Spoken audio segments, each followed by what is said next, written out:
สุขะพบยาขาวทางในช่องพลุทางกำขนาดค่ะวันนี้ขาวที่มาอ่อนพี่น้องเขากันจิ้มด้วยหมักไหม้เองขนาดหมักไหม้ไทยของอินทผลัมในขนาดเอาค่ะเอาค่ะมาด้วยจำกันครับนี่ครับนี่ครับสู้กันนะสู้กันนะนี่สู้ครับหลักจิ้มด้วยขนาดจิ้มด้วยค่ะเจ้าขนาดสู้กัน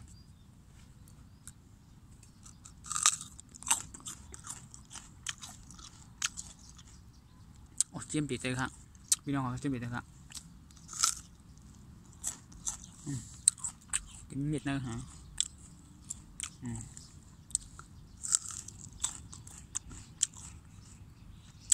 ครับมาดูครับ